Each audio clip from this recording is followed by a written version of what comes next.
saya ingat ketika kakak saya minggu lalu yang saya ceritakan yang sakit ya, sakit berkebutuhan khusus sakit di rumah dan nafasnya tersengal-sengal. Saya cepat-cepat pergi ke apotek beli apa itu namanya oksigen ya Pak ya, oksigen yang ditaruh ke hidungnya. Satunya 60.000 Pak, sekali hidup nggak sampai 2 menit habis. Terpaksa beli 6 dibeli nggak juga selesai, 6 berarti 360 Pak. Saya langsung terhidup. Betapa luar biasanya nafas kehidupan yang gratis. Kita hidup setiap hari. Saya melihat bagaimana menarik nafas susahnya menarik. Cari-cari nafasnya nggak dapat. Sekali tekan 2 menit 60.000 hilang Pak. Kita 24 jam nggak pakai ini. Bukankah itu kebaikan Tuhan? Amin. Amin. Nah, artinya setiap masalah kita tetap ada, tapi kebaikan Tuhan tetap kita. Ya, bulan Juli ini tema daripada kami dari KOM adalah Tuhan melipat gandakan yang sedikit. Kalau kata sedikit itu memang gak enak. Kita semua maunya banyak. Tapi bagaimana yang sedikit itu bisa dilipat gandakan Tuhan? Saya mau bersaksi sebelum masuk dari firman Tuhan apa yang disebut dengan melipat ganda. Tanggal 22 Juni ya yang lalu Pak Simamora sudah dipanggil Tuhan dalam keadaan baru bangun siang, duduk di kursi dan habis. Artinya dia pun gak menyangka bahwa dia harus pulang karena dia semangat keinginannya untuk melihat anaknya yang masih kecil bisa besar dan sukses, keinginannya banyak. Tapi kalau sudah waktunya kita selesai, dia pergi dalam keadaan habis bangun siang, dia duduk di kursi habis. Yang mau saya saksikan apanya yang sedikit menjadi berlipat ganda. Ketika bapak ini dibawa ke rumah sakit Pak, namanya sudah habis, kita panggil bidan dibawa ke rumah sakit. Sampai di rumah sakit sudah dinyatakan datar. Dan karena di rumah sakit pas waktu kita bawa sudah datar, artinya BPJS tidak berlaku Pak. Kecuali masih sembuh, masih sehat, masih ada sedikit meninggal di rumah sakit, masih ditanggung BPJS. Oleh karena tidak ada lagi nafasnya di situ, maka BPJS mengatakan semuanya harus dibayar secara umum. Artinya bayar, namanya dimurni teguh, semua harus bayar. Nah, bapak ini tidak punya uang apapun, 1 rupiah pun tidak punya uang. Jam 3 dinyatakan meninggal dan harus dibayar semuanya. Uang nggak ada, istrinya punya uang, nggak ada uang sama sekali. Sehingga rumah sakit mengatakan kalau tidak dibayar biaya ini, mayat nggak boleh keluar. Ya, mayat nggak boleh keluar. Ini bukan sedikit lagi, ini 0 Pak, nggak ada uang. Tadi kalau kita bilang sedikit, mungkin ada di tangan 1 juta ya. Nah ini nggak ada 0. Nah saat jam 3 sampai dengan jam 8, kita yang timnya sibuk nyari uang kemana-mana untuk bisa keluar dari rumah sakit. Dan juga harus ada formalin, dan juga harus bawa pakai ambulans, perlu biaya. Oke, masih gak cerita Tuhan baik, Tuhan menggerakkan banyak orang dan kita mampu dan uang. Akhirnya kita bawalah mayatnya keluar. Nah, karena keterbatasan, makanya kita buat cuma 1 hari aja di rumah duka. 1 hari di rumah duka. Semua yang ada di handphone atau siapapun yang kita hubungi supaya bisa melihat bapak yang datang meninggal. Terus bagaimana dengan tanah kuburan? Karena harus ada tanah untuk ditanam, ya kan? Peti bagaimana? Seorang orang yang datang bagaimana kan harus makan Pak? Terus hamba Tuhan yang datang kan bawa firman, bagaimana semua itu? Itu semuanya perlu banyak uang. Kita hidup aja banyak uang, kayak mati banyak kali keluar uang, ya kan? Ya kan? Nah itu. Jadi istrinya karena nggak punya apa jadi ngomong gitu, nggak tahu nggak ngerti, bingung kan Pak? Namanya nggak ada uang tuh bingung. Nah, jangan usah sampaikan tadi dari mana? Semua acara berjalan dengan baik. Peti ada, pendeta datang dan makan untuk orang-orang yang datang. Sampai tempat kuburan semuanya tersedia untuk dimakamkan. Selesai dari kuburan pulang ke rumah. Apa yang terjadi? Semua sumbangan orang itu. Biaya-biaya setelah dibayar semuanya yang diterima oleh janda 18 juta. Amin. Pekerjaan tangan Tuhan. Amin. Bapak ini adalah seorang yang melayani saja, tidak di dunia usaha, tidak di dunia yang mencari uang, tapi Pak, pekerjaan Tuhan bisa membuat dari nggak ada menjadi ada. Bahkan gak masuk akal, dari nol bisa pegang uang 18 juta. Saudara yang dikasih Tuhan, tema hari ini adalah Tuhan melipat gandakan yang sedikit. Saya tak bilang dari yang nol, yang sedikit. Karena kita akan belajar dari firman Tuhan apa yang sedikit. Mari saudara kita baca di 1 Samuel 17 ayat, karena ini 10 ayat kita bergantian. 1 Samuel 17 ayat 40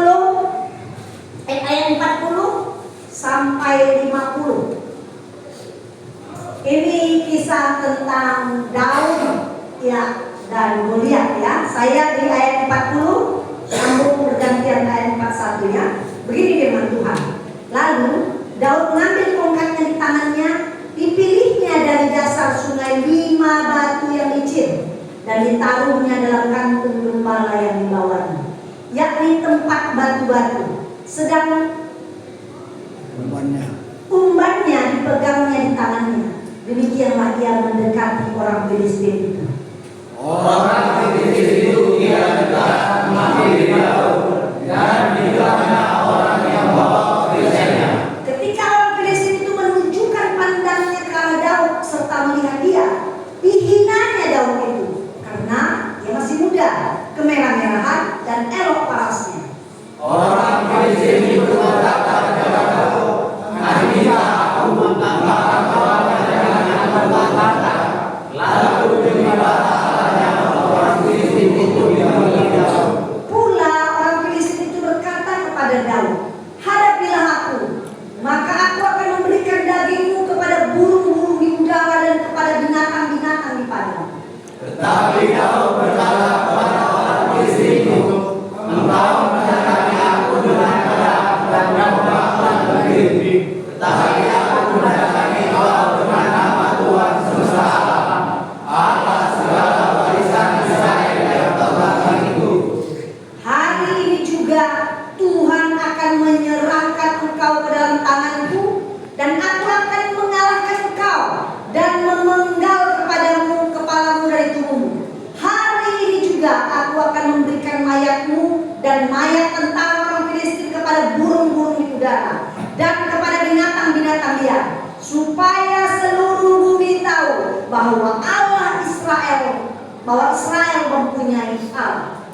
Dan supaya sepihak jemaat ini tahu bahwa Tuhan mendapatkan bukan dengan pedang dan bukan dengan pedang, sebab di tangan Tuhanlah pertempuran dan Dia pun tidak akan mengalahkan. Ketika orang Filistin itu bergerak maju untuk menemui Daud, maka segera Daud berlari ke barisan musuh untuk menemui orang Filistin itu. Lalu Daud memasukkan tangannya dalam kantungnya, diambilnya sebuah batu dari dalamnya, diubahnya, maka teranglah dari orang Filistin itu, sehingga batu itu terkena ke dalam darinya, dan terjerumuslah ia berkata-kata. Demikianlah Daud mengalahkan orang Filistin itu dengan umban dan batu. Ia mengalahkan orang Filistin itu dan membunuhnya tanpa pedang di tangan. Amin. Saudara yang dikasihi Tuhan, kisah ini tentang tersesatnya bangsa Israel menghadapi bangsa Filistin yang begitu besar dengan raksasa Goliat itu menjadi tamengnya.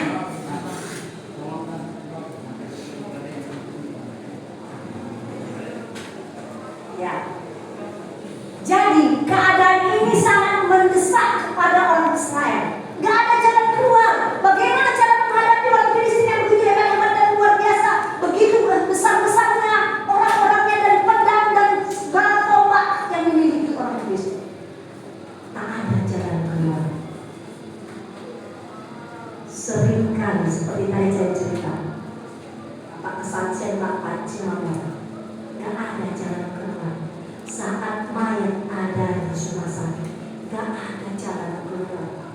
Kemana pertolongan? Begitu juga bangsa Israel, gak ada pertolongan. Tetapi Tuhan seringkali memakai dia yang dianggap imam untuk menjadi alatnya. Daud perawakannya kecil Pak, wajahnya elok, kemerah-merahan katanya sih. Maju ke depan, mengatakan kepada Raja Saul waktu itu, biar aku yang mengalahkannya. Dan ketika Raja Saul melihatnya, kau dari padang kecil pula, mana mungkin? Itulah manusia Pak. Seringkali orang akan menganggap orang melihat dari fisiknya, keadaannya. Engkau pun di sini Pak. Mungkin saudara-saudaramu atau keluargamu di luar akan menganggap ada pidananya itu. Gak ada apa-apanya itu. Gak ada kerjaannya. Keluar pun dari dia, rumahnya pun gak ada. Manusia memandang dari fisik, dari apa yang ada pada. Nah, Daud dipandang sama bangsa Israel tak layak untuk menjadi jalan keluar menyelesaikan bagaimana bangsa Israel, bangsa Filistin, ya. Saudara yang dikasih dari kisah ini, apa yang dapat kita pelajari? Yang pertama, apa yang sedikit di tangan Daud? Tadi temanya adalah Tuhan melipat gandakan yang sedikit. Yang pertama, apa yang sedikit dari Daud di tangan Daud? Daud hanya mempunyai tongkat. Tongkat itu musuh-musuh itu apa itu? Domba-dombanya itu. Bukan tongkat yang hebat mestinya. Tongkat domba itu yang di tangannya. Apalagi di tangannya umpan kayak ketapel itu Pak. Ketapel, umpan itu ketapel. Terus apalagi yang di tangannya? Diambilnya 5 batu micin dari surga. Secara logika, kok ini pula yang dijadikan jalan keluar untuk menolong bangsa. Bangsa yang besar loh, bukan satu orang kalau menolong kawannya masih bisa. Tapi bagaimana bangsa sebesar itu, bangsa Israel, andalannya Daud yang kecil, gak masuk akal. Sedangkan Goliat memiliki, kalau di Alkitab dikatakan memiliki kepopong tembaga, baju jirah itu pasti besi-besi itu Pak. Ditembak apa enggak umpan, ya kan? Terus tombak dan perisai. Jadi yang nampak hanya mata saja. Bagaimana Daud yang kecil ini? Kena sentuh baju jirah ini maksud terkilir dia kan, kalau itu kan keras. Bagaimana? Hanya ada mata saja. Ya kan, itu yang dipunya si Goliat. Daud cuma punya tongkat, terus cuma punya ketapel dan batu licin dari sungai itu. Artinya Daud punya 5 batu. Cuma itu yang dia punya. Tapi itulah yang sedikit yang mau dipakai Tuhan. Yang kedua, penghinaan dunia terhadap yang sedikit. Itu yang kita pelajari di sini. Apa yang dihina dunia, apa yang dihina bangsa Israel terhadap kondisi Daud. Dari menggembala domba, mungkin bau badannya bau domba itu. Terus di tangannya tongkat, mau menghadap si Goliat. Maka dunia, bangsa Filistin menghina Daud dan apa katanya? Kok anjing kan sudah kasar, ini bahasa Indonesia-nya. Mungkin bahasa Yunani lebih parah dari kata-katanya. Anjing kan aku katanya, kau yang datang sama aku. Kau siapa? Seringkali kita menghadapi dunia seperti itu. Seringkali orang-orang di luar dunia, teman-teman kita, keluarga kita, kau bisa apa? Apa yang bisa kau lakukan buat keluarga ini? Apa yang kau bisa buat dengan kemampuan kau untuk menolong anakmu? Pekerjaan kau apa? Untuk bisa menyelamatkan keluarga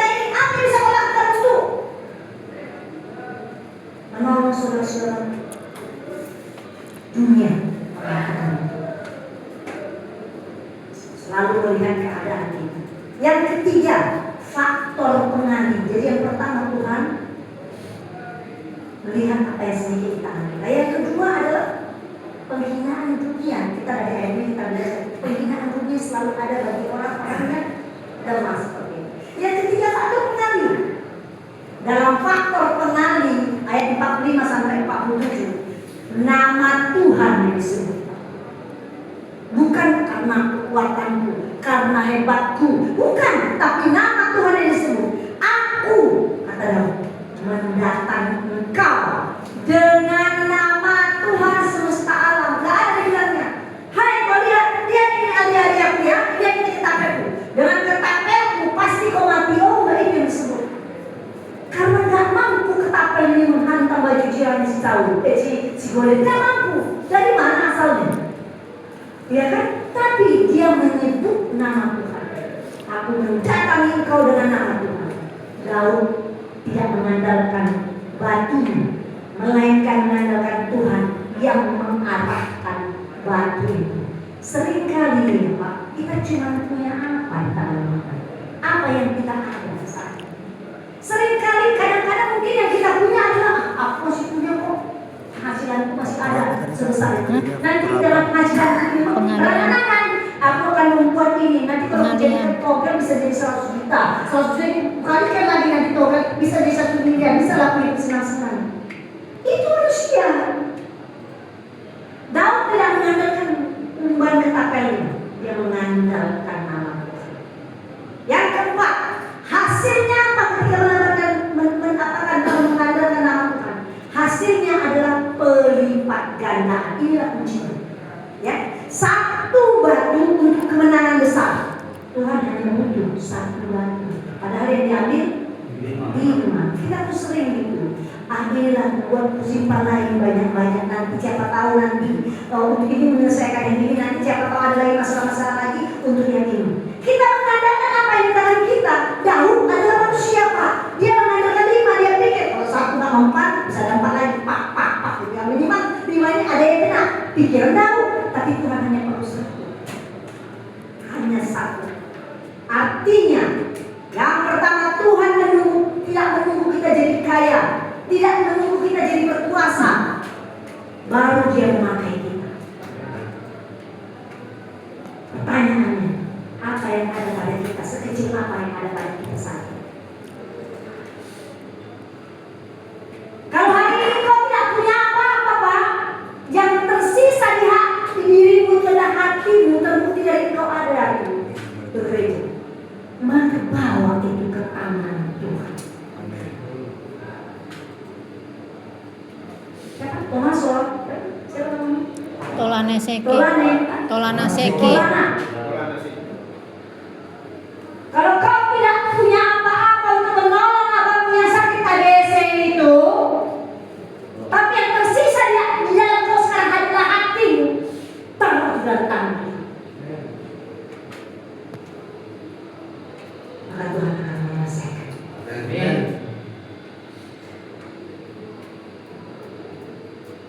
Tuhan hanya perlu sekecil secuil apa yang ada pada kita. Kalau iman yang ada pada kita, hati kita yang ada yang sedikit aja sisanya itu, kita gunakan dan kita letakkan Tuhan. I surrender. Aku menyerah. Tak tahu lagi yang jalan keluarnya. Tak ada jalan keluar Tuhan dengan kekuatannya. Maka yang sedikit dipakai Tuhan dipakai Tuhan. Ya. Yang kedua, iman adalah magnet mujizat. Iman percaya. Saya mau kasih tahu, kemarin setelah selesai Mamora, selesai kumpulkan, kami mengurusi sampai 2 hari 2 malam, 2 malam dia setengah mati ya. Belum lagi pulih tenaga kami, khususnya saya. Kakakku sakit. Yang sakit yang kebetulan khusus. Yang tadi aku cerita mencari nafas, kami bawa ke rumah sakit, dia kami bawa ke rumah sakit. Sampai di rumah sakit yang satu ditolak Pak. Kenapa? Saturasinya sudah drop 68. Saturasi itu apa namanya, oksigen dalam tubuh lah ya kan? Itu ditolak. Oh jangan bawa kemari, bawa aja ke sana lagi, rumah sakit yang bawa pingsan.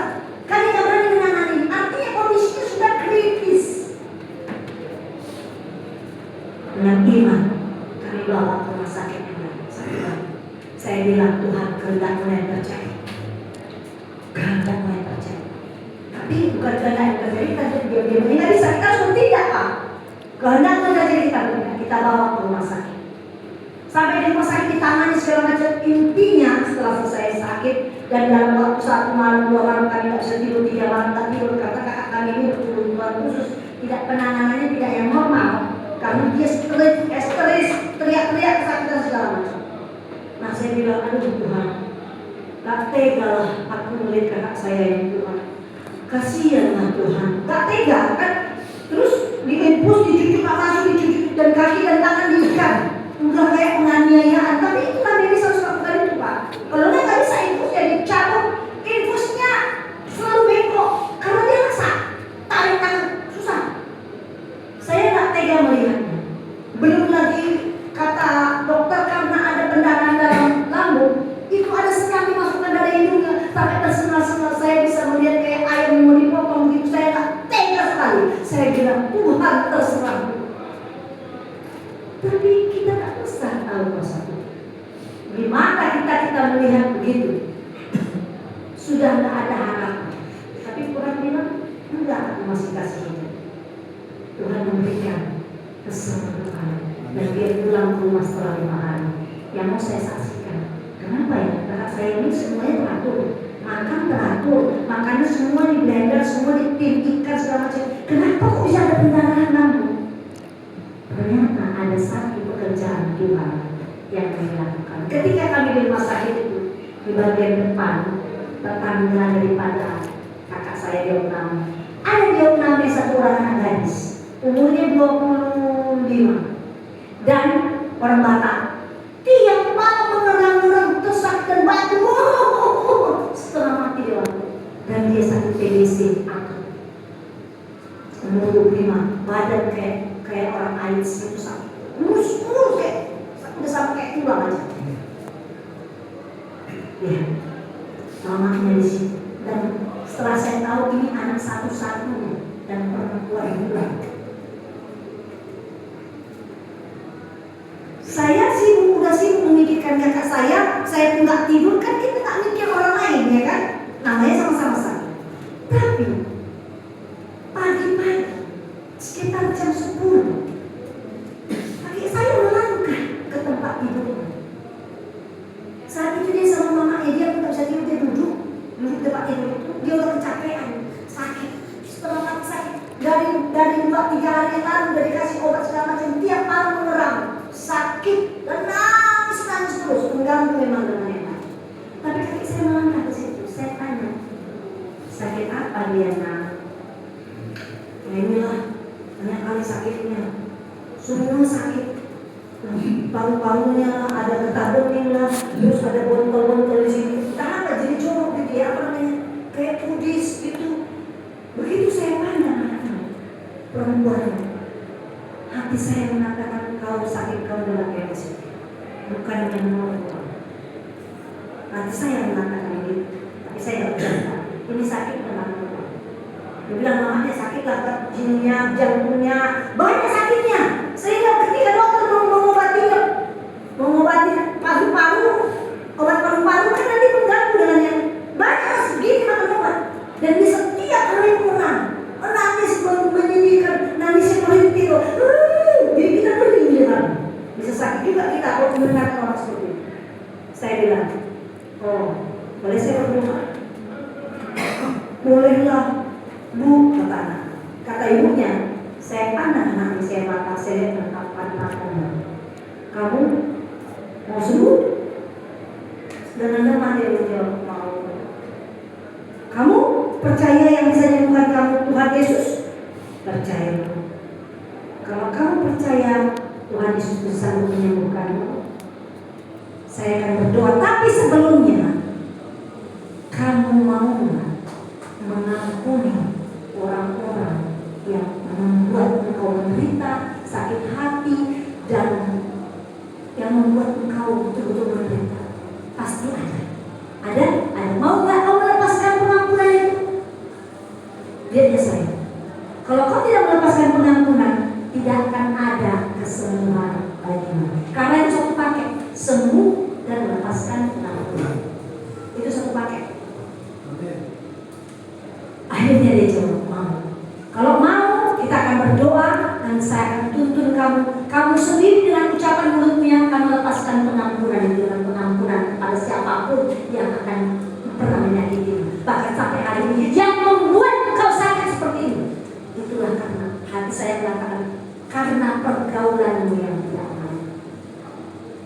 Saudara yang kasih Tuhan zaman sekarang, orang gampang sakit hati pakai dukun.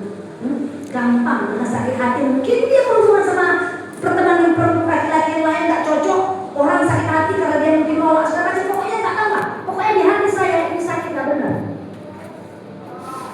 Karena udah bohongan terlalu banyak dan mukanya gelap dan jorok kayak jorok lah biji kita. Saudara yang kasih Tuhan, saya tunduk dalam doa dan mulut yang melepaskan pengampunan dan dia terima Yesus. Setelah selesai doa, saya kembali ke tempat tidur kakak saya. Baru saya duduk di tempat tidur kakak saya, dia muntah-muntah, bapak saya berdiri ambil plastik mama. Ingat ya, kalau kuasa kegelapan keluar dari kita, itu manifestasinya muntah. Sampai habis. Dan setelah habis itu, sekitar jam-jam 1, Susan datang mengunjungi kakak saya. Saya cerita, saya baru berdoa untuk itu. Tapi setelah saya berdoa, dia muntah-muntah. Semoga Tuhan bekerja. Kemudian tak kenapa, Susan menyambut ke sini. Halo nak, dan berdoa. Setelah berdoa, pulang. Apa yang terjadi? Gak ada apa-apa. Pulang, tapi tetap masih muntah-muntah dan waktu kayak enggak. Sampai selesai sore malam, Susan sudah pulang. Paginya, dia kan gak bisa turun, lemah. Paginya luar biasa. Begitu saya bangun jam 7, dia turun. Mamanya gak ada, dia turun ke kamar mandi dengan pede, bukan dengan bayang-bayang semua. Dia turun ke kamar mandi. Dan ketika mamanya datang, mana anakku tadi bunga yang kita tidur di kamar mandi sendiri. Mamanya mandi, kamar mandi kok sendiri. Selesai dari kamar mandi, dia duduk di tempat tidur dan mamanya disuruhnya minta bawa makanan. Dia duduk dan dia makan, bukan makanan rumah sakit, makanan mamanya di sarapan pagi tadi malam. Saya melihat berdiri makan. Dan ketika siangnya, gak ada lagi saya lihat balik. Ketika siang mau jam 11, dia sudah duduk, dia pasang laporan. Dan ketika pandangan mata kami bertemu, saya baru pertama kali setelah 4 hari melihat dia tersenyum dan gigi terbuka. Luar biasa.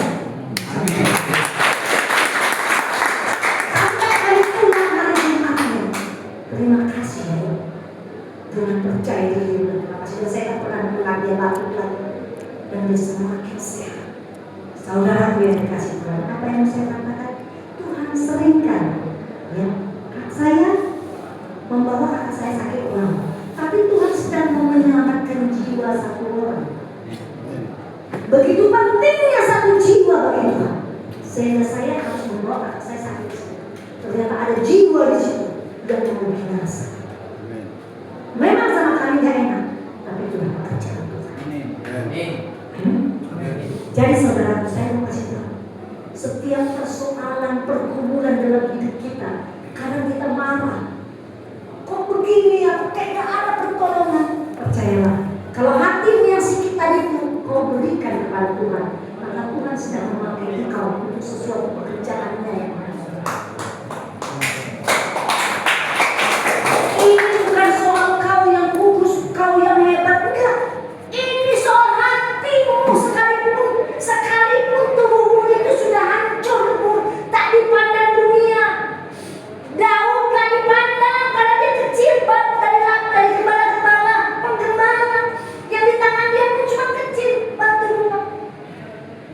Tapi itu yang dipakai Tuhan untuk membuat semua bangsa Filistin itu tercengang mendengarkan satu nama. Dengan nama Tuhan aku akan menyalahkan engkau. Nama Tuhan disebut saudara.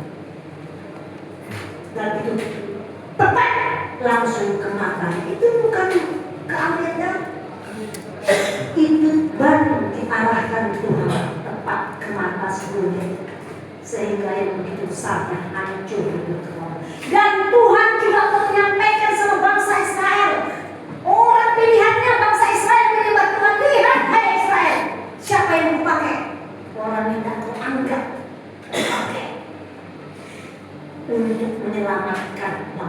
Amin. Seringkali mungkin engkau dalam keluarga nggak dianggap, kau dianggap kecil, tak laku, tak mampu, karena kau begitu menguatkan di keluarga. Tapi dengarkan hari ini kau firman Tuhan, kau dengarkan hari ini. Kau yang kecil, kau yang tak dianggap, kau yang terhina, kau yang miskin, kau yang apapun. Tenang, lewat engkau Tuhan mau pakai mengubahkan hidupmu dan keluarga.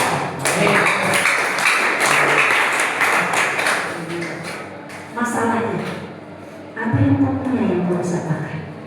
Kalau hatimu yang sedikit aja pun tidak kau jaga untuk Tuhan, bagaimana Tuhan melipat gandakan hidupmu? Tak bisa. Karena inti daripada mujizat terjadi adalah iman kita. Dan bukan karena apa yang padamu besar. Kalau kau bisa menyelesaikan persoalan tolana.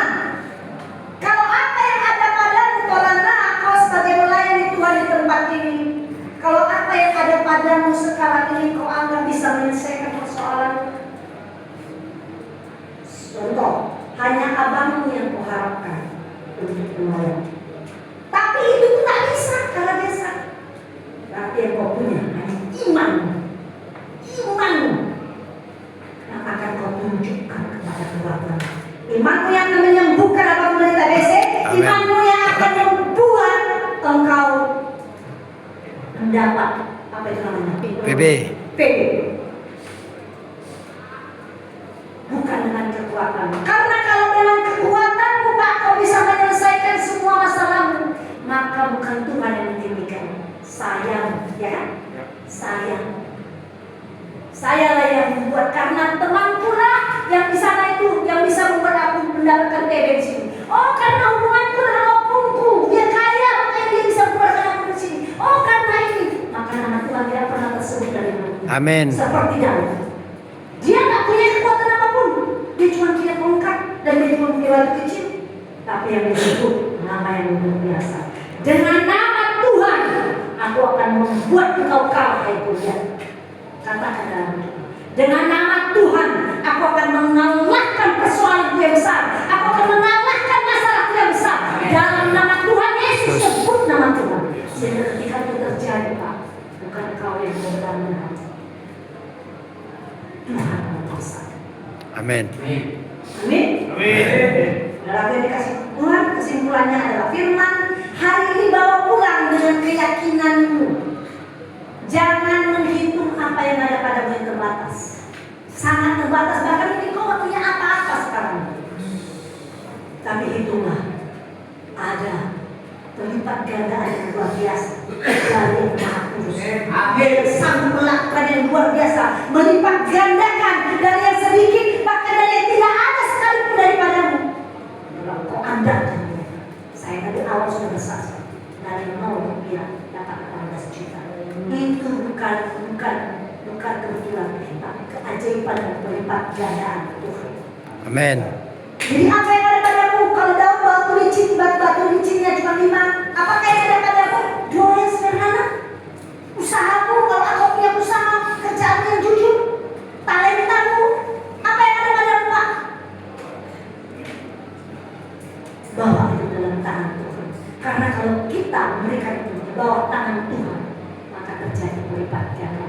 Lihat bagaimana yang kecil bisa dibuat Tuhan berlipat ganda menjadi kemenangan yang besar bagi bangsa Israel. Melalui batu kecil itu Tuhan menunjukkan kemenangan yang luar biasa. Dalam tanganku, campur tangan aku, kata Tuhan, aku akan melihat, kau memperlihatkan kepadamu kemenangan yang bukan apa-apa, kemenangan yang besar bagi seluruh bangsa Israel. Kemenangan yang besar Pak. Kau di tempat ini mungkin tidak selamanya, sebentar, tapi ketika engkau di tempat ini, maka kemenangan yang besar sudah menanti engkau setelah kau dari sini. Bukan hanya engkau saja, mungkin teman-temanmu, mungkin keluargamu, mungkin siapapun yang kau jumpai.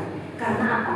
Mulai hari ini, setelah kau mendengarkan firman Tuhan, ada pelipat gandaan yang luar biasa Tuhan berikan bagi kita.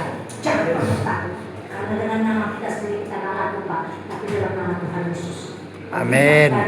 Terjadi. Amin. Amin.